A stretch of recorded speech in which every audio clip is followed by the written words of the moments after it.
You read the statement twice, and the missing money still wasn't there. You didn't overlook a line. Costs don't send a bill. They're subtracted before the number is printed. So over the next 20 minutes, we'll walk through 7 places money leaves a portfolio quietly.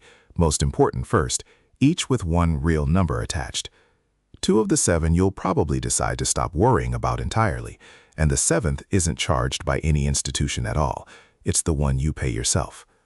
Picture the evening this is for. January, the kitchen table, 1 page printed off a brokerage site because it's easier to read on paper. The fund's fact sheet says it returned a certain amount for the year. Your account says something a little less. Not alarmingly less, just less. And you go looking for the difference, and there is nothing there to find. No fee line, no deduction, no explanation. The gap is real, and the page is silent about it. That's the question tonight. Where does the difference between what the market earned and what you kept actually go, and how much of it is yours to take back? One promise before we start, because it's true and it should take the edge off. Most of what we're about to count is closed once and stays closed. This is an invitation to look at your own accounting, not a warning that you've been robbed. Nobody has been stealing from you. Cost 1. The small number on the fact sheet. The expense ratio is the only cost printed in plain sight, and that's precisely why it stops being read. It sits there in a font too small to feel important. It's charged on your entire balance every year, in good years and bad, whether or not anything was earned. And because it comes out of the balance that compounds, its damage grows at exactly the same rate your money does. Here's the scale of the difference. The Investment Company Institute publishes an annual study of fund fees, and for 2023, it reported an asset-weighted average expense ratio of 0.05% for index equity mutual funds, against 0.65% for actively managed ones. Call that a gap of about 0.6 of a percentage point a year. Now let me do John Bogle's arithmetic out loud, and I want to flag clearly that this is illustration, not forecast. Assume, purely to see the shape of it, 7% a year for 50 years. $10,000 becomes about $294,570. Now take 2 percentage points off for all-in costs, 5% instead of 7, and the same $10,000 becomes about $114,674. Subtract one from the other, and roughly $180,000 has gone somewhere. The investor supplied all of the capital and carried all of the risk, and kept about 39% of what compounding produced. Nobody knows what the next 50 years will return. 7% is a stand-in. But substitute any number you like and the point survives, because the ratio between the 2 outcomes barely moves. Think of a slow leak in a garden hose. The pressure at the tap is the market. What reaches the roots is the only thing the plant ever knows about. So go and look up the expense ratio on every fund you own. Actually look, don't assume. Write the numbers down once and then stop thinking about it. It's a decision you make a single time and are finished with, which is exactly what makes it worth an hour of your attention tonight. That's the cost printed on the page. The next one isn't on that page at all, because it's charged by someone else entirely. Cost 2, the cost of being looked after. An advisory fee sits on top of the fund fee, not instead of it. And it's charged on your assets rather than on your gains, which means you pay it in full during the years the portfolio falls. The commonly quoted figure for a percentage of assets advisory fee is around 1% a year on smaller portfolios, usually tapering as balances grow. Set that against a fund charging 0.05%, and the advice costs roughly 20 times the investment product. Illustration again, same caveat. $100,000 over 30 years at a hypothetical 7% grows to about $761,000. At 6%, same market, 1 percentage point removed, it's about $574,000, roughly a quarter of the ending balance. And that fee was charged in full through 2008 and through 2022, while the portfolio was shrinking. Now the other side, and I mean this with no edge in my voice. Vanguard's published Advisors Alpha research estimates that an advisor following a disciplined framework can add on the order of 3% in net returns for a client, with roughly half of that attributed to behavioral coaching, talking someone out of selling in March 2020, essentially. An advisor who does that once in your lifetime has earned decades of fees. An advisor whose only contribution is a quarterly PDF has not. So the question isn't whether to fire anyone. The question is, name the specific thing this fee buys that you would not otherwise do. Financial planning, tax placement, an estate conversation, a steady hand on your shoulder in a crash, those are real answers. Access to funds is not. Convert the percentage into a dollar figure. Your balance times the rate written out in full in dollars. Then ask what it bought this year. Not to feel angry, a fee you've consciously priced is a fee you've chosen, and a chosen cost stops being a quiet one. Both of those you can at least find on a document somewhere. The third one arrives from a direction most people never look. Cost 3, the tax you volunteer for. In a taxable account, the fund's trading becomes your tax bill. A fund that buys and sells inside itself realizes gains, and under U.S. law, a regulated investment company must distribute essentially all of its net realized capital gains to shareholders each year. It cannot simply hold them. So you can owe tax on activity you never authorized, in a year you personally sold nothing. 2022 is the clean illustration. The S&P 500 delivered a total return of about negative 18.1% for the calendar year. And many stock funds still paid out capital gains distributions that December, handing taxable investors a tax bill in a year their account fell. The mechanism that avoids much of this is dry and genuinely powerful. Exchange-traded funds can meet redemptions in kind, handing baskets of low-cost basis shares out to authorized participants rather than selling them, and under a long-standing provision of the tax code, that transfer doesn't trigger a taxable gain inside the fund. The rates let you size it. In the U.S., long-term gains are taxed at 0, 15, or 20%, depending on income, plus a 3.8% surtax for higher earners. Short-term gains are taxed as ordinary income, at rates reaching 37. A fund that turns its portfolio over quickly is converting your patient holding into someone else's short-term trade. If you're listening outside the United States, the rates differ, and the principle doesn't. Activity inside the fund shows up as tax outside it. And here's the honest boundary. Inside a retirement account, none of this applies. If everything you own is sheltered, you can skip this one entirely and lose nothing. So care about turnover only where it's taxed. Put the highest turnover, highest income holdings in the sheltered accounts and the quiet, low turnover ones in the taxable account. One active arrangement that pays every year afterward without asking anything further of you. Cost 4, the spread between the prices. Commissions went to 0. The cost of trading did not. On the 1st of October 2019, Charles Schwab cut U.S. stock and ETF commissions to 0, and within days the rest of the major brokerages followed. The visible cost vanished. The invisible one, the bid-ask spread, the small gap between what a buyer pays and what a seller receives, stayed exactly where it was.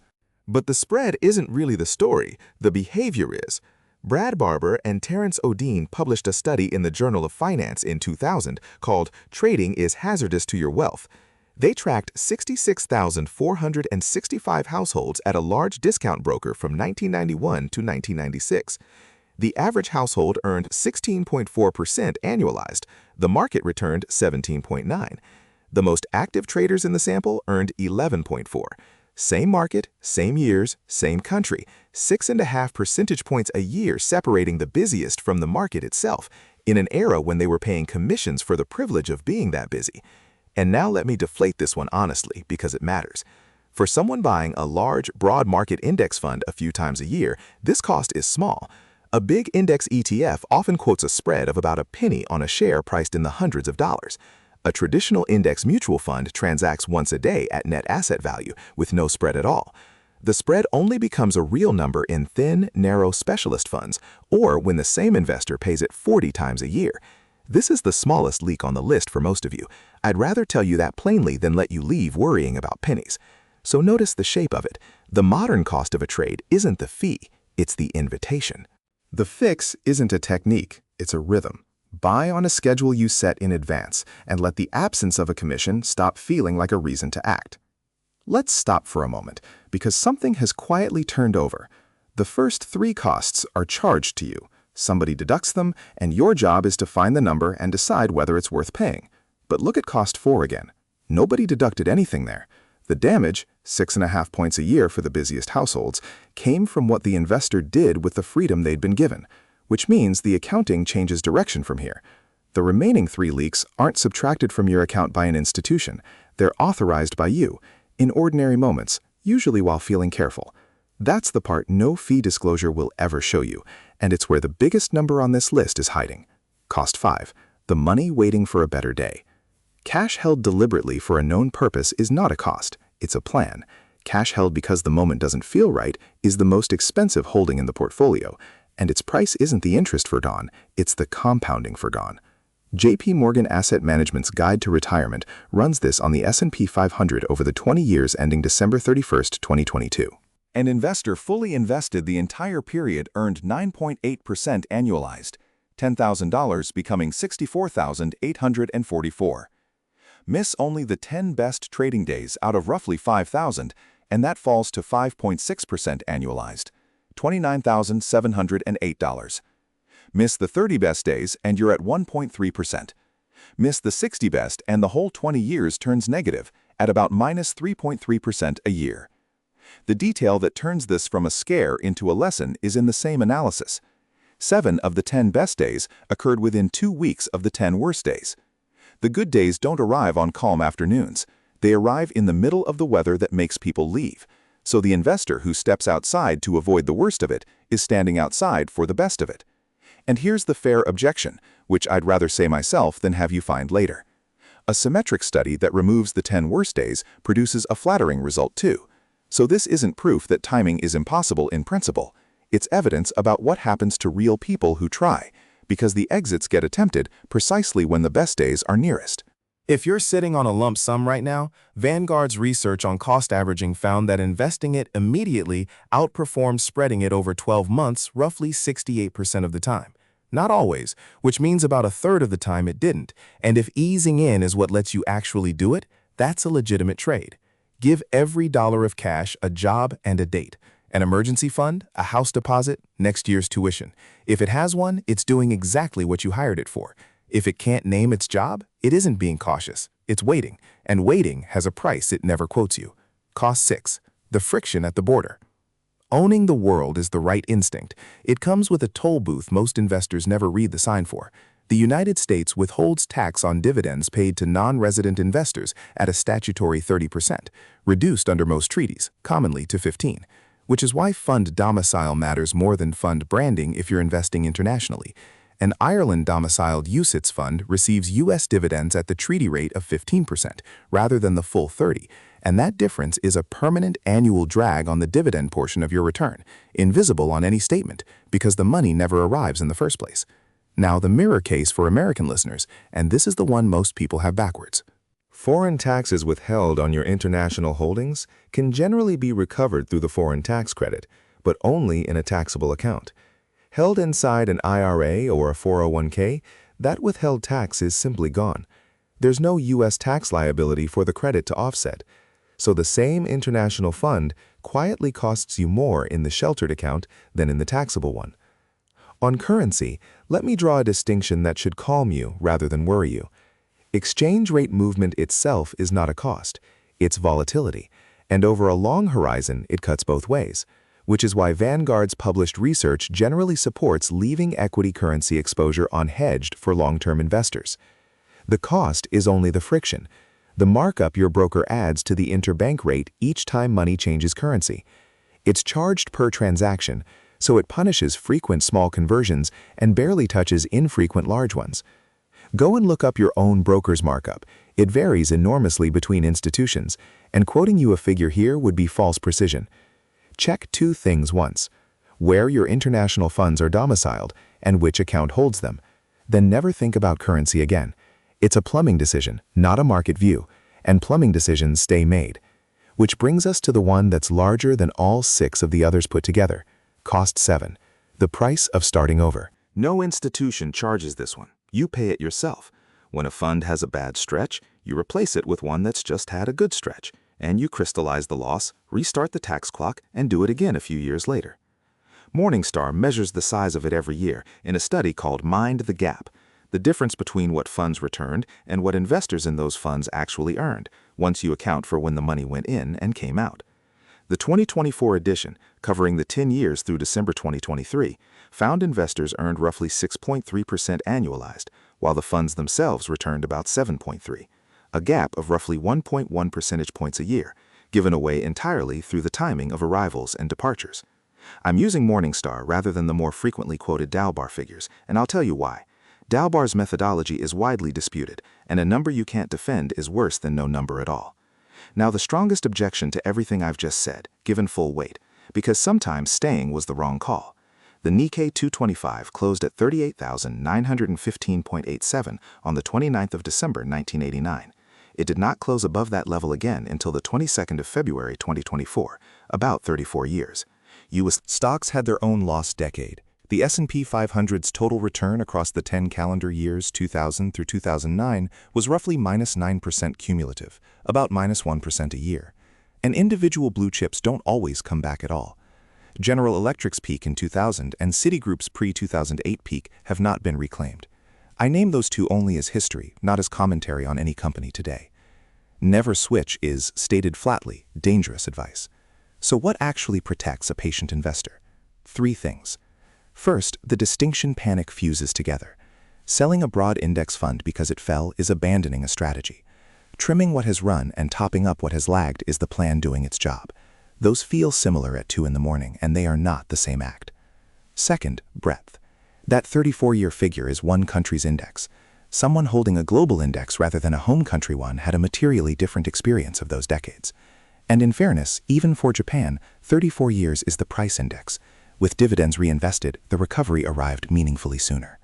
Third, and this is the one worth carrying home, Hendrik Bessenbinder's study, Do Stocks Outperform Treasury Bills, published in the Journal of Financial Economics in 2018, examined roughly 26,000 U.S. common stocks from 1926 to 2016. He found that about 4% of firms accounted for the entire net wealth creation above Treasury bills. More than half of all stocks underperformed Treasury bills over their lifetimes, and the single most common lifetime outcome for an individual stock was a total loss. Companies don't come back. Indexes replace them. The index carried General Electric out and carried its successor in, and it did so without asking you to make the call. One practical rule to finish the item, because it's the version of this cost that actually damages a retirement. The real danger isn't a bad market, it's being a forced seller during one. The protection isn't clever timing, it's holding enough in short-term assets that you never have to sell the long-term ones on a bad morning. So separate the 2 questions that fear welds together. Has my plan broken, or has the market simply been unpleasant? Write down now, in calm weather, the conditions under which you would genuinely change something. Everything not on that list is weather. So, back to the kitchen table and that page you read twice. The gap between the market's return and yours was never one mysterious number, it was 7 small ones, and you've now met all of them by name. Notice what makes tonight different from almost everything else in investing. You cannot decide what the market returns next year or next decade, and you never will be able to. But the expense ratio is a fact you can look up before bed. Would your advisory fee bought this year is a question with a real answer. Which account holds your international fund is a choice you can make in an afternoon. Whether your cash has a job is answerable in one sentence. These aren't predictions, they're arrangements. And arrangements stay made while you get on with your life. Let me give you the honest ranking as reassurance rather than a summary. Almost everything that leaks out of a portfolio leaves through the first 2 doors and the last one. What you pay and what you do after a bad year. The spread on a broad index fund and a few basis points of currency friction are real, and they're not what's standing between anyone and a good outcome. If you walk away from this worrying about pennies, you've misheard me. Patience is usually described as the ability to wait. A great deal of it is simply the ability to stop paying for impatience. If this is the kind of company you'd like on the walk, you're welcome to subscribe. And it would be good to know which of the 7 you weren't expecting, or which one you've already quietly fixed. Say so in the comments. Those are the ones worth reading.